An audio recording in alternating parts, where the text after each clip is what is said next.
the 12th of February, 1942. Espiritu Santo, New Hebrides. Pre-dawn. The jungle breathed in the darkness. Thick, wet air clung to everything: canvas tents, rifle barrels, the skin of men who had sailed 6,000 miles to reach this forgotten corner of the world. Lieutenant James Thornton stood at the edge of a clearing that wasn't there 3 days ago, watching silhouettes move through the mist. Bulldozers, graders, rollers, machines that growled and clanked and churned the earth into something it had never been. Behind him, the Pacific stretched black and infinite. Ahead, trees fell in systematic waves, their trunks dragged aside by caterpillar tractors that never seemed to stop. He held a tin cup of coffee that had gone cold an hour ago, but he didn't drink it. He just watched the darkness yield to intention, acre by acre, as the United States Navy construction battalions, the Seabees, built an airfield where no airfield had any right to exist. This was the arithmetic of impossibility. America possessed no island bases between Hawaii and Australia in early 1942. The Japanese controlled everything in between. Wake, Guam, Rabaul, the Solomons. The Imperial Navy owned the Pacific like a landlord owns a building, and the United States was a tenant being evicted, one outpost at a time. Every strategic calculation pointed to catastrophe. The nearest American airstrip capable of supporting heavy bombers sat 2,400 miles away. Carrier-based aircraft had range measured in hundreds of miles, not thousands. The mathematics of logistics, of fuel tonnage and flight time and combat radius all conspired toward a single conclusion. The Pacific War would be fought on Japanese terms, over Japanese-controlled waters, with American forces operating at the edge of exhaustion and supply. Unless something fundamental changed, unless runways could materialize in places where runways had no business being, unless the United States could make the Pacific smaller. So they did. The doctrine emerged not from Pentagon conference rooms, but from brutal necessity. In the weeks following Pearl Harbor, as Japan swept through the Philippines and the Dutch East Indies like a typhoon through paper houses, American planners confronted a geography that laughed at conventional warfare. The Pacific wasn't a theater of war, it was a void punctuated by volcanic specks, coral atolls, and jungle-covered mountains that appeared on maps as afterthoughts. Most of these islands had never seen a surveyor's transit, let alone construction equipment. They had no ports, no roads, no infrastructure that could support a military presence larger than a weather station. And yet these same islands, properly positioned and properly developed, could become unsinkable aircraft carriers, could become the stepping stones that turned Japanese conquest into Japanese overextension, could become the answer to a question nobody knew how to ask in December 1941. How do you win a war across an ocean? The answer arrived in the form of men who built things. The first Seabee battalions formed in January 1942, drawn from civilian construction workers, carpenters, electricians, heavy equipment operators, engineers who knew dirt and concrete the way sailors knew rigging and tide. They were older than typical recruits, averaging 37 years of age. Men with mortgages and families and skills, the military suddenly needed more than it needed another rifleman. The Navy gave them ranks and uniforms, and a motto borrowed from their unofficial mascot, Construimus Batuimus, we build, we fight. Then it sent them into jungles and coral reefs with orders that sounded like fiction. Build an airfield. Build it in 2 weeks. Build it under threat of air attack, artillery bombardment, and tropical diseases that had killed more white men in the Pacific than all the tribal wars combined. Build it without proper surveys, without adequate materials, often without knowing if supply ships would arrive before the Japanese Navy did. They built anyway. Thornton watched a grader blade scrape volcanic rock into submission, carving a runway out of terrain that had resisted human ambition since the Pleistocene. The machines worked in pairs, synchronized like dancers, one grading while another compacted, then both advancing 50 feet and repeating the sequence. No wasted motion, no hesitation. Behind them came the mast and mat, interlocking steel planks, each 10 feet long and 15 inches wide, pierced with holes to shed water and reduce weight. 2 men could carry 1 plank. A crew could lay 500 in an hour. The planks locked together with simple hooks, forming a surface strong enough to support a fully loaded B-17 bomber, flexible enough to survive the ground shifting beneath it, and temporary enough to be pulled up and relocated if the tactical situation changed. It was improvisation made systematic, engineering as jazz, but the Japanese had their own calculations, their own doctrines. Imperial planners had studied the Pacific for decades, fortifying islands across Micronesia, building airstrips on Truk and Kwajalein and Rabaul with the permanence of empire. They poured concrete, erected hangars, installed fuel depots and repair facilities designed to outlast the war. Their runways were infrastructure monuments to Japanese patience and Japanese thoroughness, and in early 1942, those runways formed an interconnected defensive network that turned the Central Pacific into a Japanese lake.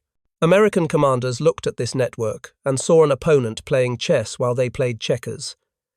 Every Japanese base reinforced the next, extending their aircraft's combat radius, shrinking American options. Except the Americans weren't playing chess. They were rewriting the rules of the game. March 1942, Efate Island, New Hebrides. A Royal Australian Air Force observer watched the Americans work and filed a report that read like science fiction. Where 3 days prior stood unbroken jungle, he wrote, there now exists a functional bomber strip measuring 5,500 feet. The Americans employ construction methods I have never witnessed. Continuous operations, rotating shifts, parallel task execution that defies conventional scheduling. He watched them work through tropical rainstorms that turned the earth to soup, watched them lay mast and mat over mud that shouldn't support foot traffic, watched bombers land on runways that hadn't existed when those same bombers took off 4 days earlier. They do not build, he concluded. They materialize. The Japanese called it witchcraft at first. Their reconnaissance flights over the New Hebrides in April 1942 photographed terrain their maps showed as uninhabited jungle. But the photographs showed runways, fresh ones. The intelligence officers in Rabaul argued over the images. Runways required months of work, heavy equipment, surveying teams, concrete curing time. Runways were projects, not surprises. You couldn't hide a runway. You certainly couldn't build one faster than reconnaissance flights could detect it. And yet here lay evidence of exactly that. Airfields appearing like mushrooms after rain, sprouting from islands the Japanese had written off as strategically irrelevant. Sergeant Mike Fallon drove a bulldozer 20 hours a day on Efate, and later wrote in a letter home that he stopped registering individual days. Time stops meaning much, he explained. When you're carving an island into something it ain't. The trees all look the same. The mud looks the same. The heat never breaks. You just keep cutting and grading, and the ground turns into runway because nobody told it that it couldn't. He described the work in terms that sounded religious men transformed by purpose into instruments of sheer will. Machines operated past their rated capacity, running on scavenged parts and improvisation, bulldozer blades sharpened by Navy machinists using files because replacement parts took 6 weeks to arrive from San Francisco. We rebuilt a transmission using scrap metal from a wrecked Japanese fighter, he wrote. Worked fine. Better than fine. It was lighter than the original. By June 1942, the map had changed. Not on paper, paper maps still showed the South Pacific as Japanese territory decorated with empty islands. But the operational map, the one that mattered, now displayed a constellation of American airfields where none had existed 6 months prior. Espiritu Santo, Efate, Tongatapu, Funafuti, each one a dot of strategic possibility, each extending the operational radius of American aircraft, shrinking the defensive perimeter Japan had thought secure. The United States hadn't defeated the Japanese Navy, hadn't recaptured lost territory, hadn't even won a major ground engagement, but it had performed a magic trick that generals understood better than politicians. It had made distance negotiable. The Japanese High Command convened in Tokyo and studied the reconnaissance photographs with the disturbed attention of men watching their assumptions dissolve. Admiral Isoroku Yamamoto, architect of Pearl Harbor, examined images of Henderson Field on Guadalcanal, an airstrip the Americans had seized in August and expanded from a dirt clearing into a functional bomber base in less than 3 weeks. "They build like termites," he reportedly said. "Everywhere at once. Impossible to predict. Impossible to stop." The comparison was apt. Termites didn't ask permission, didn't wait for perfect conditions. They simply built, relentlessly, adapting to obstacles with collective intelligence that looked like planning but was actually emergence. The Americans had industrialized that quality. What the Japanese hadn't understood, what their own doctrine prevented them from understanding, was that American airfields weren't military installations. They were temporary, disposable. Strategic graffiti painted onto geography. The Seabees built runways the way a chess player sacrifices pawns, understanding that individual pieces mattered less than position, less than momentum, less than the opponent's forced response. If a Japanese air raid destroyed a runway, the Seabees rebuilt it in 72 hours. If an island proved less strategic than anticipated, they abandoned it and cut a new runway somewhere more useful. They turned construction into maneuver warfare. Lieutenant Commander Edwin Seaberg, a civil engineer from Detroit, who found himself commanding a Seabee battalion on New Georgia, explained the philosophy in a report that made its way to Nimitz's headquarters. "We are not building infrastructure," he wrote. "We are building options. Every runway extends our reach and contracts the enemy's freedom of movement. Every fuel depot reduces our logistics tail. Every repair facility means damaged aircraft return to service in hours rather than weeks. The Japanese build for permanence. We build for tempo. Tempo. That was the word that kept appearing in after-action reports, in classified assessments, in the private journals of officers trying to articulate what made this campaign different. The Pacific War had become a race conducted in slow motion, each side trying to mass forces at decisive points before the other side could respond. And runways determined the pace of that race. A bomber based in Hawaii couldn't strike Rabaul, but a bomber based in the Solomons could. A fighter operating from Espiritu Santo couldn't escort shipping through the Coral Sea, but a fighter operating from Guadalcanal could. Every airfield shifted the calculus, opened new possibilities, closed old vulnerabilities, and the Americans could create airfields faster than the Japanese could neutralize them. By late 1942, the Imperial Navy began to grasp the implications. They had planned for a war of attrition, grinding down American will through relentless pressure, forcing negotiations through accumulated losses. But attrition required predictability, required knowing where the enemy would be, how supplied, how supported. The Seabees had made the Pacific unpredictable. An island dismissed as worthless in August might host a fully operational fighter base by September. An atoll ignored by Japanese reconnaissance might suddenly anchor a patrol bomber squadron that strangled shipping routes. The United States wasn't fighting for territory. It was manufacturing geography. October 1942. Guadalcanal. Staff Sergeant David Chen walked the length of Henderson Field at dawn, counting the aircraft dispersed along the strip, Wildcats, Dauntlesses, Avengers, a few patched-together wrecks that mechanics kept flying through ingenuity and desperation. Behind him, the jungle still smouldered from last night's artillery bombardment, and ahead, the runway showed fresh craters from a pre-dawn air raid. The Seabees were already at work, filling the holes with crushed coral, tamping it down, laying mast and mat over the repairs. By noon, the field would be operational again. By sunset, bombers would launch from those same craters. Chen had been a high school math teacher in San Francisco 6 months ago.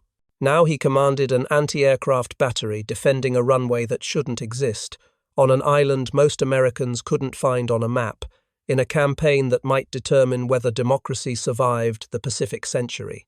He thought about his students sometimes, wondered what he would tell them about this place if he made it home. How would you explain building runways in hell? How would you describe the absurd confidence it took to drag construction equipment into a combat zone and simply start grading, start pouring, start building, while Japanese destroyers shelled you from the sea and Japanese bombers tried to erase your work from the air? You couldn't explain it. You could only watch it happen and understand, in some wordless way, that this was what America did.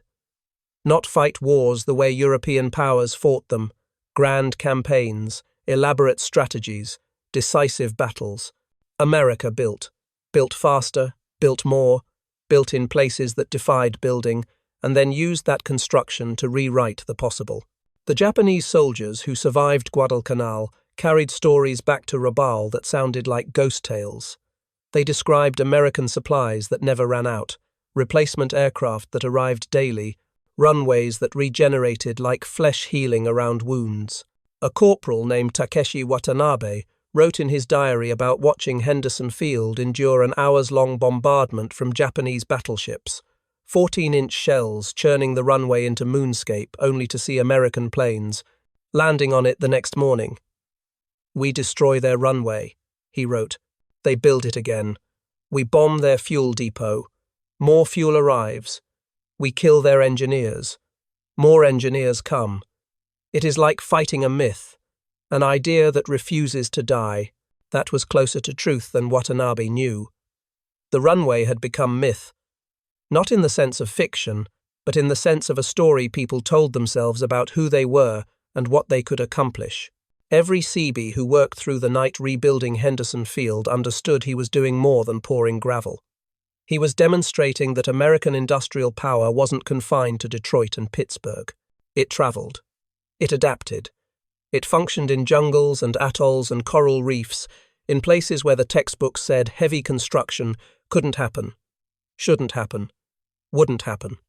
And yet it did, continuously, relentlessly, with a confidence that bordered on arrogance, but delivered results that bordered on miraculous.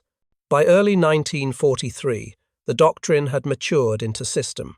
The Seabees had constructed over 100 airfields across the Pacific, from Alaska to New Guinea, each tailored to local conditions, each built to operational status in days or weeks rather than months.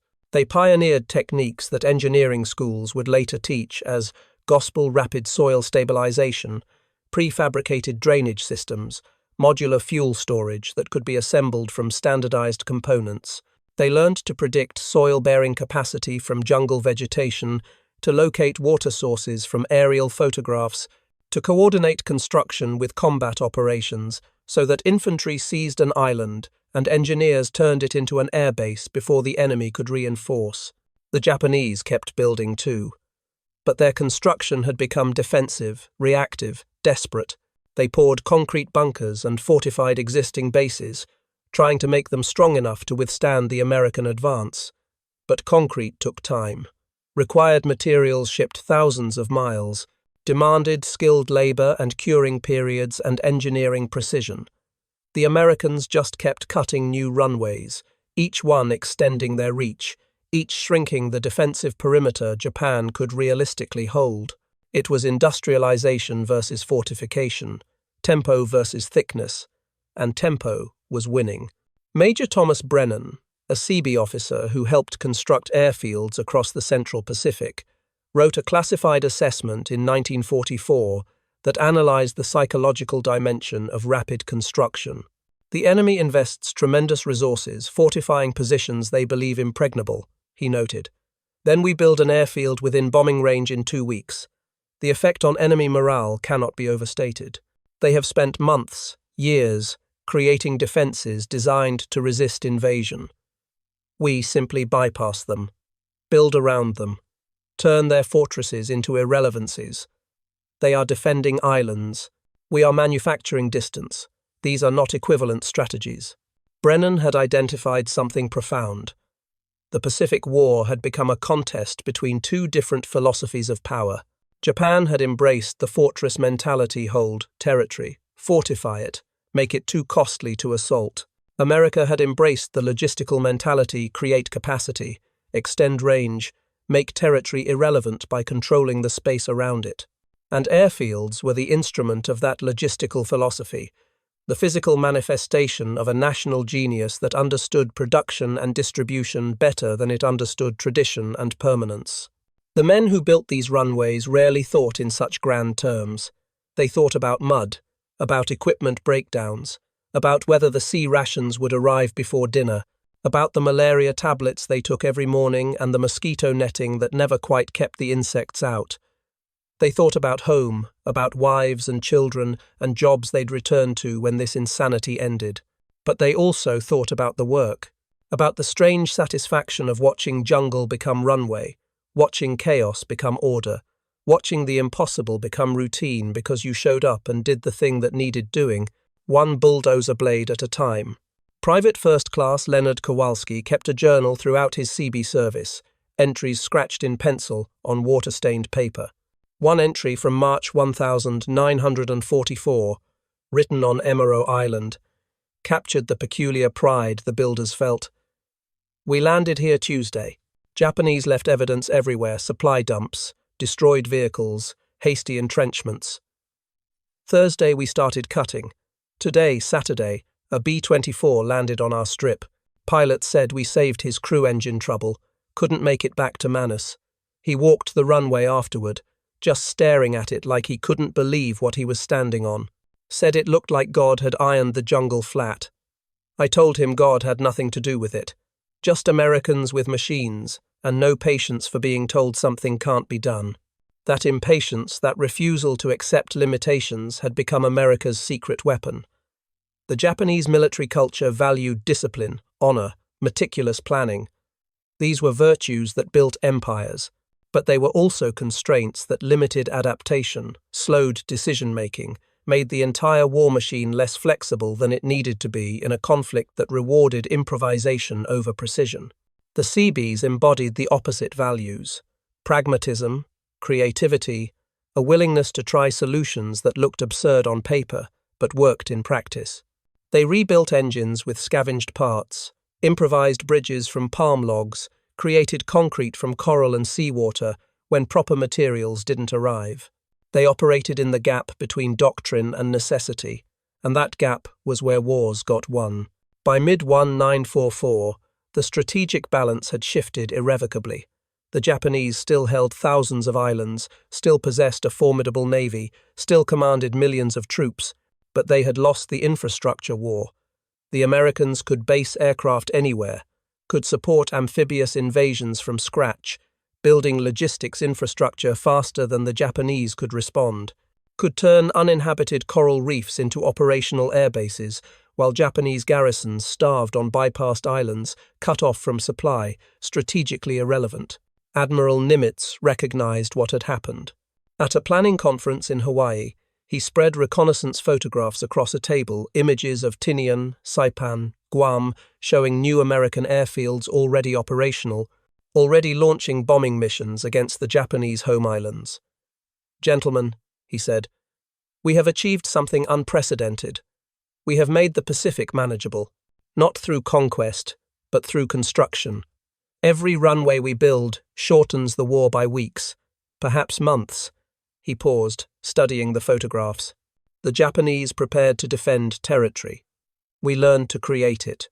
The culmination came in late 1944 and early 1945, as American B-29 superfortresses began operating from bases in the Marianas Bases that hadn't existed 6 months earlier, carved from volcanic rock and jungle through sheer engineering determination. These runways enabled the strategic bombing campaign against Japan, turned Tokyo and Osaka and Nagoya into targets within reach of American air power. And every bomb that fell on Japanese industry fell, because Seabees had built the runway it launched from, had graded the taxiways, had installed the fuel systems, had created the infrastructure that made intercontinental strategic bombing possible. The men who laid that Marston mat on Tinian didn't see themselves as architects of victory. They saw themselves as guys doing a job. But the job mattered in ways that transcended individual missions, individual islands, individual campaigns. They had demonstrated that American power wasn't about having the biggest army or the most fearsome weapons. It was about having the capacity to project force anywhere, sustain it indefinitely, and adapt faster than the enemy could respond. The runways were proof of concept evidence that industrial democracy could outbuild, outproduce, and ultimately outlast any opponent who matched military virtue against logistical capacity. Lieutenant Thornton stood on Tinian in February 1945, watching B-29 seconds take off every 90 seconds, a stream of aluminum and ordnance heading toward Japan. He had been at Espiritu Santo 3 years ago, watching the first runway emerge from darkness. Now he watched these runways longer, more sophisticated, handling aircraft that weighed 30 tons loaded, and understood that something fundamental had changed in the nature of warfare. Territory didn't matter anymore. Not the way it used to. What mattered was reach. Capacity. The ability to operate from anywhere, anytime, with support infrastructure that materialized faster than the enemy could disrupt it. He thought about the Japanese soldiers on those bypassed islands, still defending fortifications that would never face assault, guarding runways nobody needed anymore. He didn't feel pity, exactly.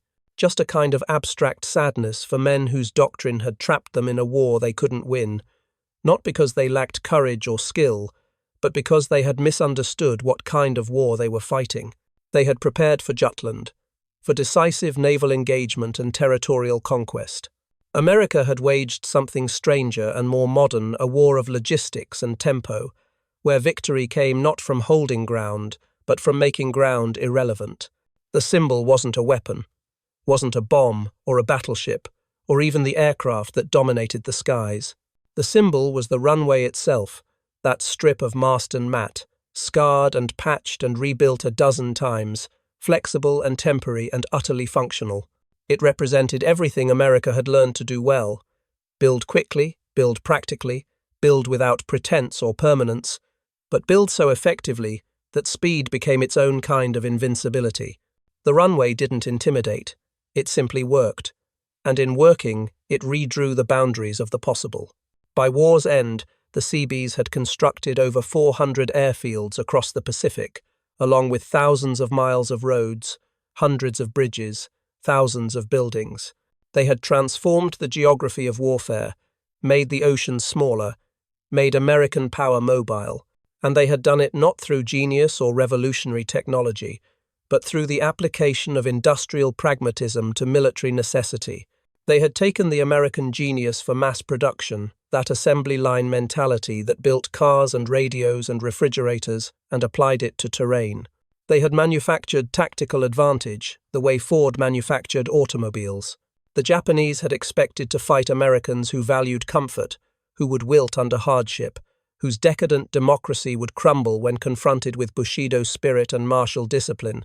Instead, they encountered men who built runways in jungles, who worked through tropical storms and artillery bombardments, who improvised solutions to problems that had no precedent, who kept building because building was what Americans did. The clash wasn't between military doctrines. It was between philosophies of human possibility, between a culture that venerated permanence and tradition, and a culture that worshipped progress and adaptability.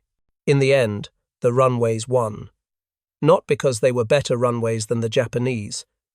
Built the concrete strips at Rabaul and Truk were probably superior in pure engineering terms, but because they were runways that appeared where needed, when needed, built by men who understood that winning wars required controlling not just territory, but possibility itself. Every airfield the Seabees constructed expanded the envelope of what American forces could accomplish. Every runway shortened Japanese options. And option by option, airfield by airfield, the geometry of the Pacific War tilted toward the nation that could build faster than its opponent could destroy. The epilogue writes itself in concrete and coral, in mast and mat rusting quietly on forgotten islands, in runways reclaimed by jungle but still visible from the air, scars on the landscape that mark where America learned to wage industrial war at the edge of the world. Those runways were never meant to last, were designed explicitly to be temporary, to serve their purpose and then be abandoned or dismantled when the war moved on. But their impermanence was the point. They demonstrated that power in the modern age didn't require eternal monuments or fortress walls that stood for centuries. It required the capacity to act quickly, decisively, and continuously, building the infrastructure for victory faster than the enemy could build the infrastructure for defense. The men who built them went home, returned to civilian life, to construction jobs and engineering firms and families who never quite understood what those years had meant. They didn't talk about it much, didn't frame it as heroism. They had built things. That's what they said when asked. Built runways, built bridges, built whatever needed building so the guys doing the actual fighting could do their jobs. But in that simple construction, in that unglamorous work of grading and pouring and laying steel mat across tropical mud, they had changed warfare forever. Had proven that wars were won not just on battlefields, but in logistics depots and construction sites, in the unglamorous labor of making possibility real. And late at night, some of those veterans would remember the sound. Not gunfire or explosions, but the sound of dozers running through the dark, diesels chugging steadily, blades scraping earth, the mechanical rhythm of progress that never stopped, never hesitated, never accepted that something couldn't be done. That sound had been the sound of America winning not through superior tactics or brilliant generalship, but through sheer relentless capacity to build runways where runways had no right to exist, to make the impossible routine, to look at an empty jungle and see a bomber strip, then make that vision real, in days instead of months. That was the lesson the Pacific War taught anyone paying attention. That freedom required not just ideals, but infrastructure. That democracy needed not just citizens, but builders. That winning the future meant creating the capacity for action faster than opponents could create the capacity for resistance. The runways proved it, rose overnight, materialized from nothing, turned ocean into highway and jungle into opportunity. And in doing so, demonstrated that American power wasn't an army or a navy or even the atomic bomb. It was the ability to manufacture tactical reality from strategic vision, to close the gap between what is and what needs to be through nothing more mystical than hard work, smart planning, and absolute confidence that building the impossible was just another Tuesday in the South Pacific. The runways rose overnight. And with them, the war turned.